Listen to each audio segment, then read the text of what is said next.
You're listening to the Catholic Podcast. Hey, welcome back. I'm Chloe Langr, your host for today's episode.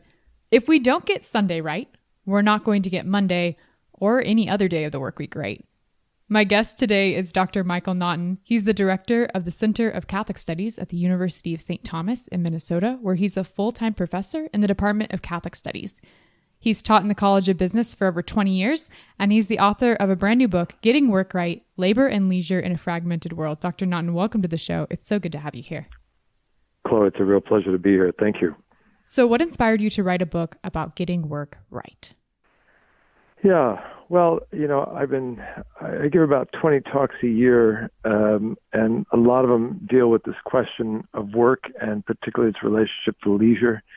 And in those, I talk to a lot of people. Who are just doing just basic work in the trades, but also those working in business and the professions and education, medicine.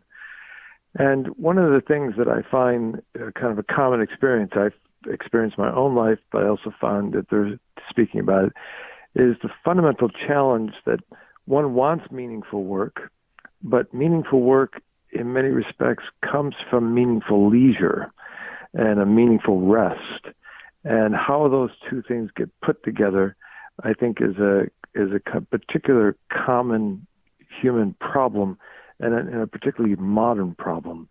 And so it's from those talks, from those experiences, from those conversations, and from my own experience, I decided to put this book together.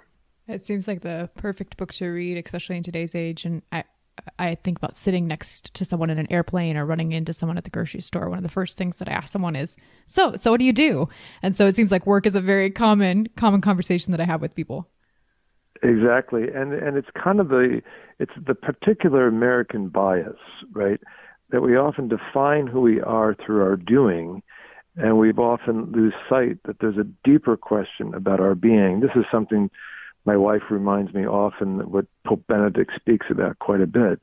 You got to get to the being question before you get to the doing question. Now, doing is very important and work's very important, but it's not where the deepest identity and deepest meaning where one finds where that could be found.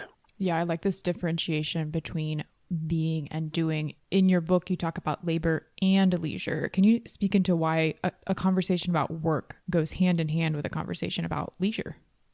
Yeah, it's interesting. I teach a course at the University of St. Thomas on faith and work, and a lot of my students are business students. And it's interesting, a lot of them going into business, and we talk about work. But the real interesting question for a lot of them is their leisure. And it's, I got, business students who are atheistic, agnostic, materialist, and then I got those who are, very committed Catholics and things of that sort. But it's interesting that what I find is where I can, in a sense, engage them in a sense of deep honesty is that many of them are deeply dissatisfied with their leisure. And the Netflix, the video games, all those things, they don't find that they get rested in it. And so one of the reasons why the leisure question, labor-leisure question, and you have to put those two together, is that we're made that way. Genesis tells us that we're made to work, we're made to create, but we're also made to rest.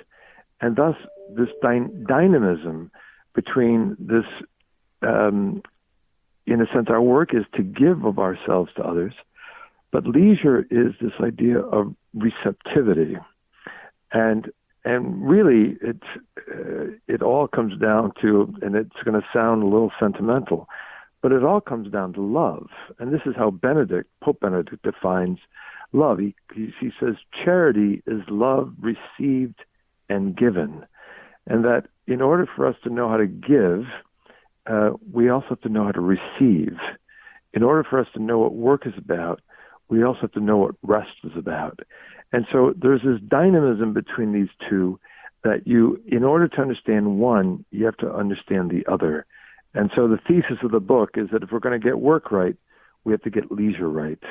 And that's the reason why I deal with both of those those elements. It's such a rich differentiation, especially when I think about leisure and how it's interpreted by today's culture, how things like Netflix or video games or things of that nature can really leave someone not feeling rested, but feeling lazy or feeling guilty. I talk to a lot of people maybe at the beginning of the work week, ask them how their weekend was, and they'll say things like, oh, I binged a whole show on Netflix, and there's not joy in it. It's almost they're ashamed that this was how they spent their weekend. So it's a completely different understanding of what the world sees as leisure. Yeah, Chloe, you hit it right. Exactly. That's exactly how my students speak about it. They'll speak about guilt because it doesn't give them rest. And they know that ultimately they probably should have been doing something more productive. But then they get into the kind of total work mentality, right? Because that's where they think meaning is going to be found in terms of this ability to be productive. But you're exactly right. They default into kind of old habits that they know don't provide joy, that don't provide real rest. I mean, Augustine's line on the first page of Confessions, our hearts are restless until they rest in you, O Lord. And there's a restlessness, a kind of angst that they often experience when they get into leisure, but they don't know exactly how to get out of it because everyone seems to be doing it. Yeah, I definitely see this tendency as the reaction to that definition of leisure to then think, well, maybe what I should do is stuff my schedule full so that I can feel productive, especially in a society that really says that our worth lies in what we produce for the good of society. We're running into a lot of kind of mistakes or mistaken notions when it comes to this idea of work and leisure. Can you speak into some of the mistaken views that we have concerning work and leisure and how we can come to this kind of understanding of both work and leisure in the Catholic sense? Sure. Well, why don't we just take both of them for a moment, right? I mean, how do we fall into mistaken notions of work? And a friend of mine years ago gave me a nice metaphor that every road you take, you don't have just one ditch, you have two ditches. And so as you're going down that road, you got to be careful of two ditches. And the first ditch that a lot of people fall into is that they undervalue work. Now, a lot of them have bad jobs. They don't like what they're doing. But to be quite frank, some of us come into work and we just see it as a job. It's just about money. I'm just here to get a paycheck. And Matthew Kelly has this great line where he says, we become Q&S people. Right, Q&S. We are people at work who quit but stay, right? How long have you been working? I've been working for 20 years. When did you quit? About 15 years ago. And a lot of people walk into the work and they just put in minimal. They're not bad workers. They get enough done, but they're not going to invest anything into this, and there's not going to be any type of real kind of putting their heart and soul into it.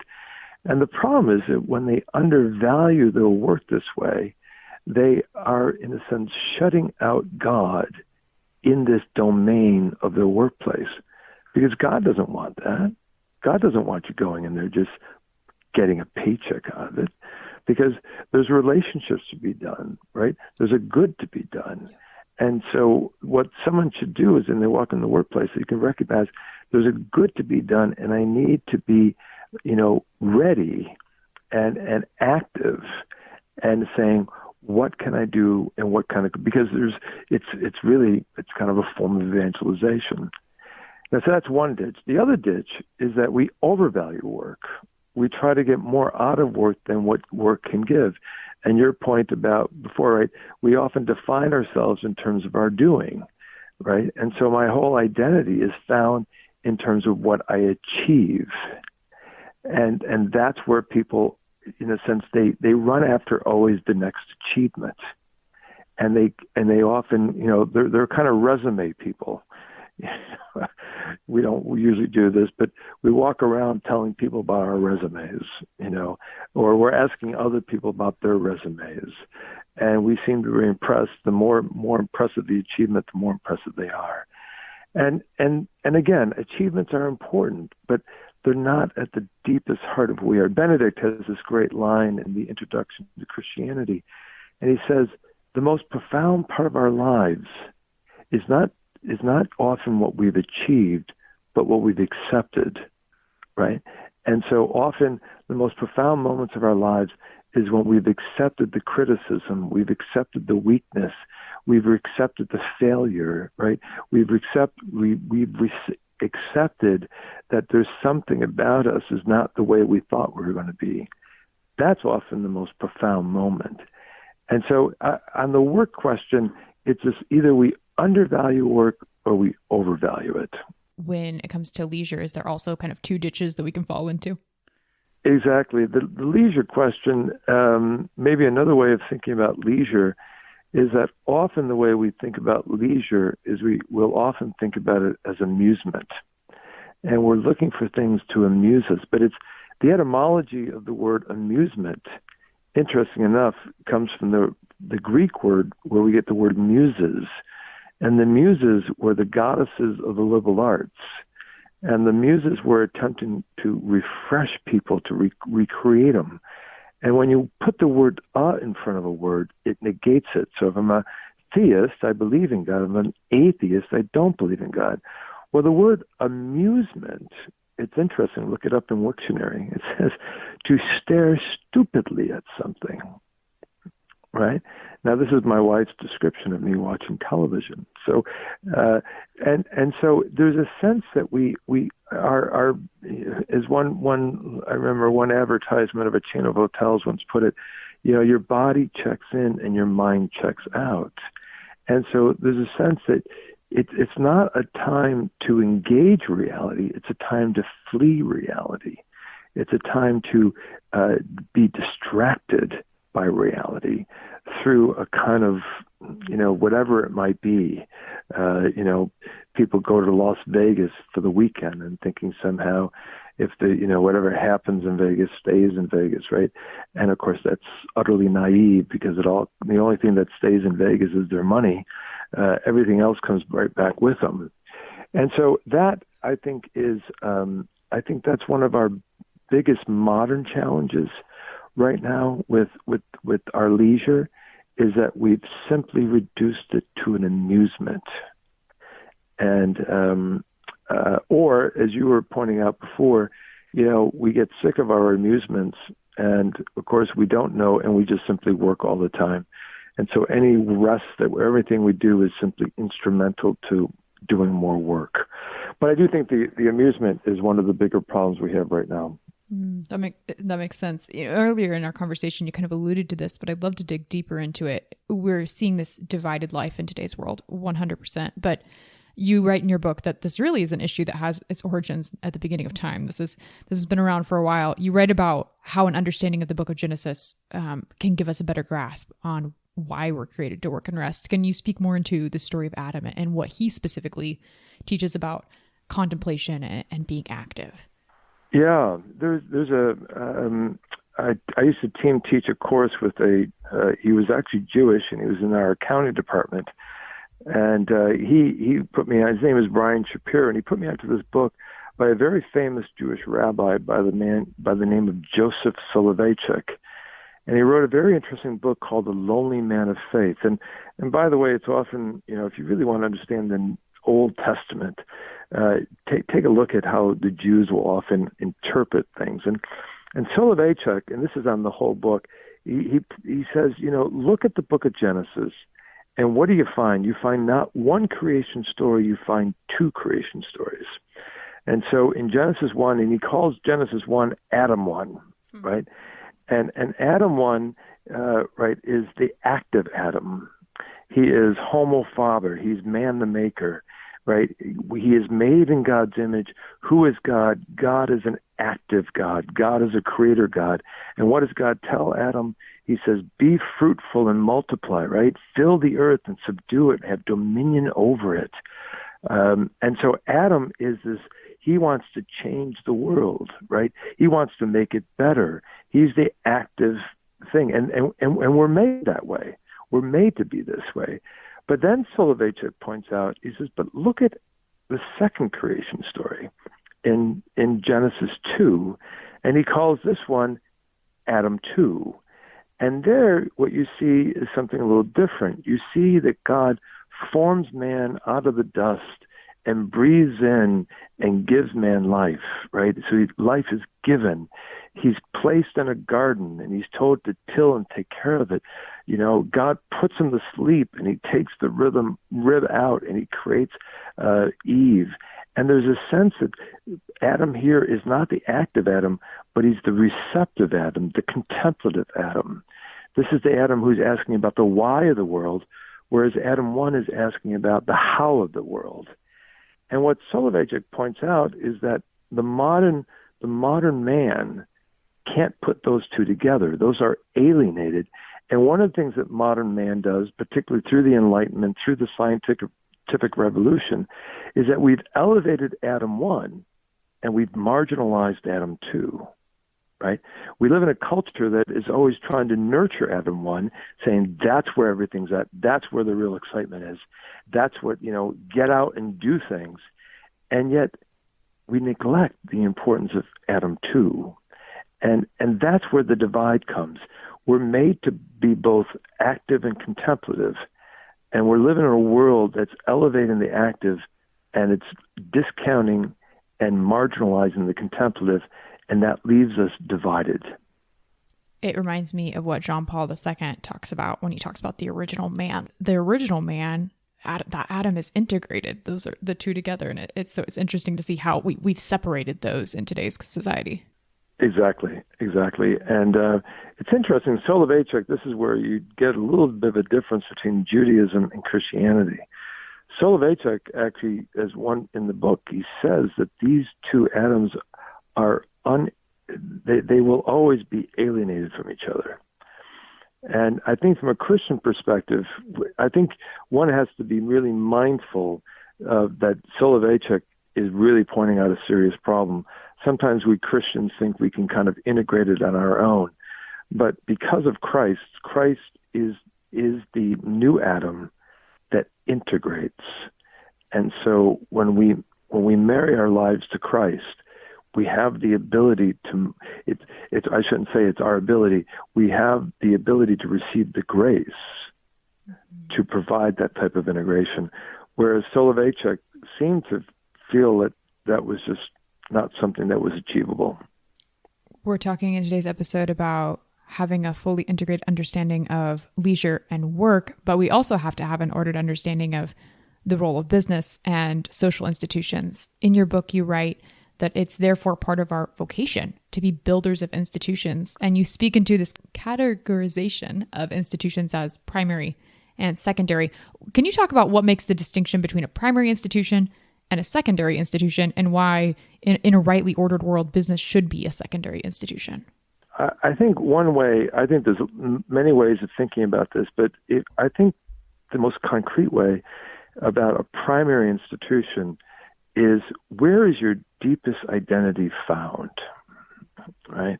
And where is the deepest place of relationships and belonging and loyalty? And where are you going to sacrifice yourself to? What are you going to give yourself to? And I think that question of the primary institution is where that is. Now, secondary institutions are not unimportant.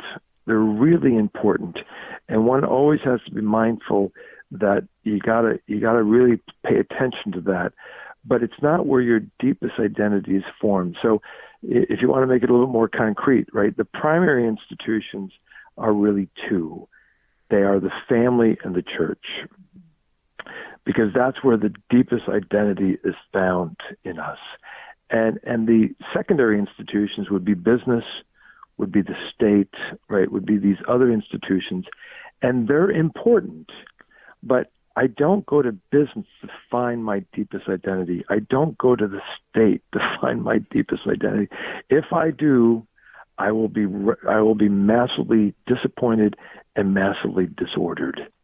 And I think most of us get this pretty easily, right? If you think about, I wasn't born into a business, but I was born into a family. And that's why these categories of son and brother and father, right, sister, mother, and daughter, those hold the kind of deepest form of our relationships.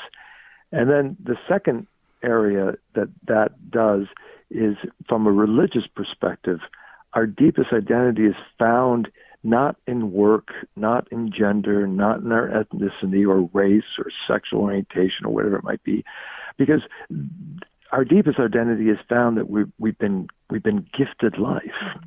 We've been created. We've been created in God's image. We're destined for something, right?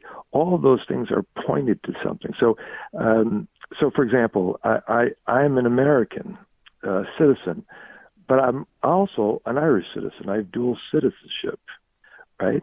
And most people don't critique me for that, and I'm kind of proud of it, and I like being both. But I would never say that I'm a Catholic, and you know what? Oh, yeah, you know what? I'm also a Muslim. No, you can't. Those things are not interchangeable, right? I work at the University of St. Thomas, and one of our biggest competitors here in Minnesota is St. John's. You know, if I went to St. John's, you know, I got a better job offer, blah, blah, blah.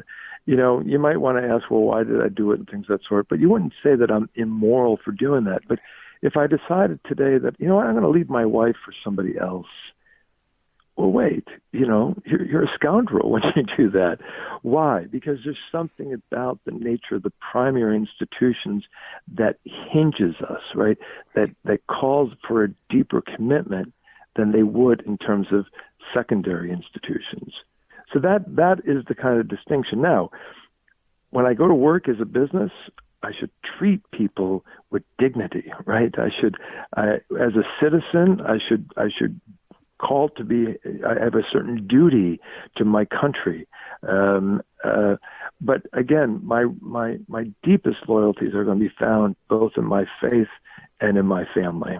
And two, in a properly ordered, in that order of institutions, so secondary institutions, I like this distinction that doesn't mean they're less than or they're bad, but they're in service to those primary institutions too.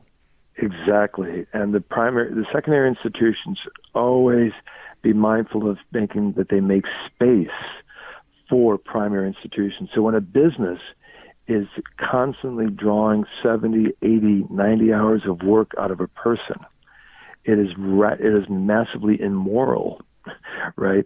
Or when the state starts to define what religion is, right, and saying that it can only be this way, they are usurping they are making themselves primary, and I think this is a serious problem today.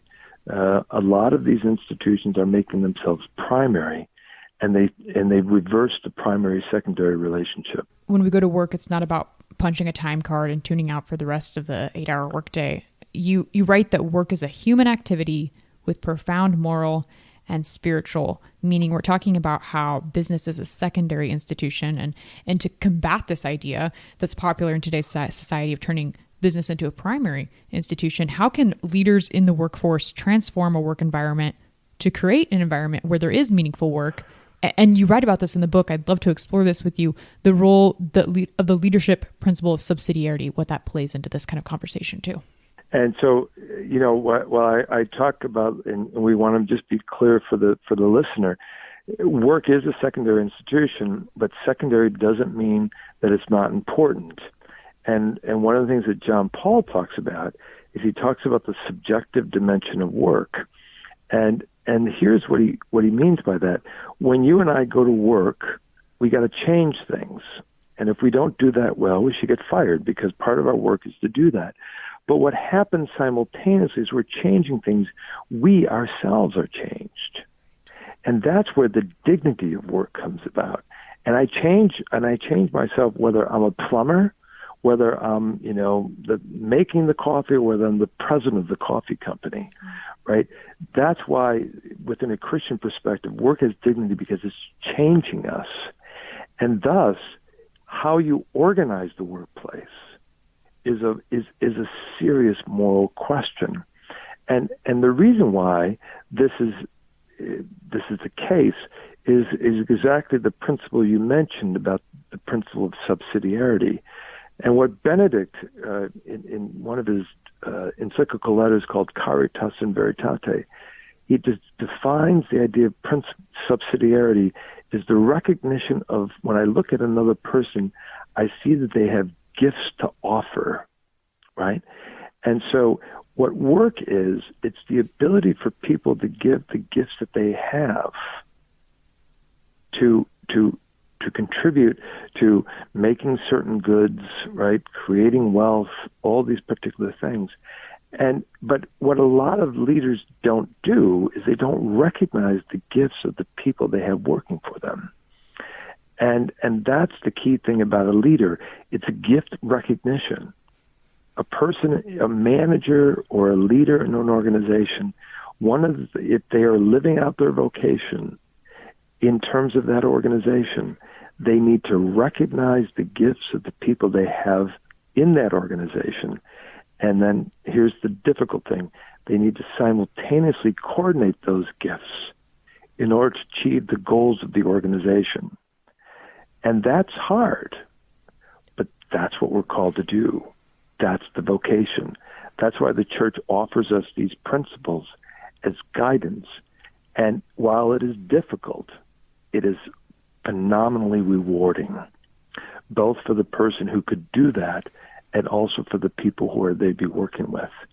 So that's where education and skill development is important. That's where, if you want to know whether a subsidiary is working in your organization, usually, not always, but usually you'll have lower turnover because people will be more satisfied because their gifts are being exercised. There will probably be more internal promotions because you're developing people's gifts and saying, gosh, you've done that really well.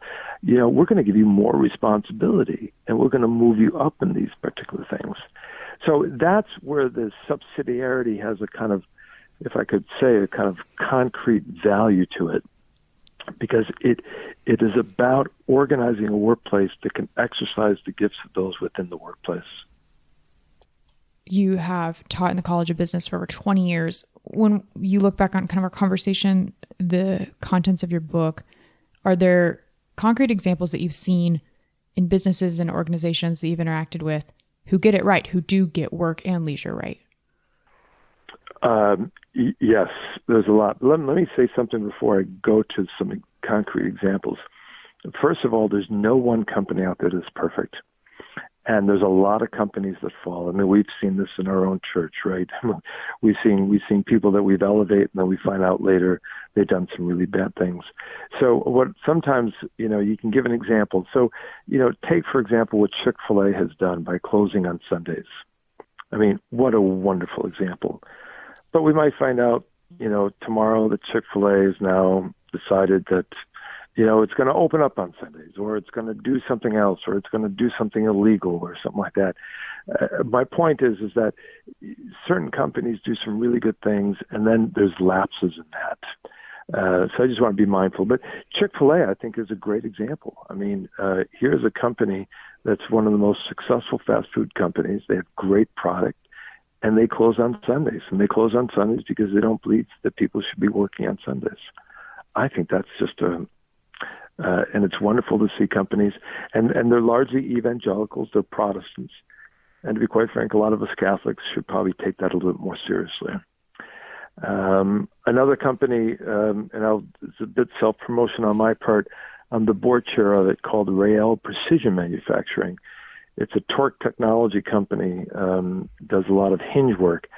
But this is a company that has what we call an ESOP, an employee stock ownership plan, where it's trying to distribute the ownership of the firm for the employees themselves. They have a target wage where it's basically a minimum wage. It's over the minimum wage, but they're trying to say that people have to make a living out of the 40 hours that they're working, and that should be at a living wage. And however, in order to get to that, you just don't pay that, because if you did, you'd be at a competitive disadvantage. But then what you try to do is you try to skill up people. You try to work with people to give them the skills to get that more money. And then the other thing that the company has done is what they call the last alternative layoff policy. The company has had essentially 3 layoffs all in 1 year. It was actually in 2009 during the crisis. But for 50 years now, that's the only time they've laid off, because they'll only lay off people if it's at the crisis moment, such as bankruptcy. And they'll do everything they can to keep people at the place. So I think that company, and it was started by three Protestant engineers from 3M company, and they really have formulated, I thought, practices that are humane and yet workable within the company. Yeah, those are great examples of companies and organizations who don't see the people who work for them as kind of the means to an end of a profit. Exactly.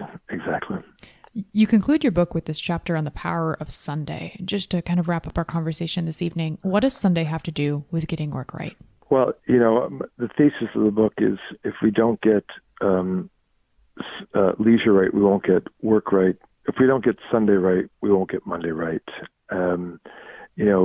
Bishop Barron has this great line where he says, false worship leads to false social arrangements. And our worship is always going to affect the way we arrange our society. And we like to compartmentalize it. But worship is in the sense, it's at the heart of culture. And that culture is going to have a massive impact about how we do other types of things.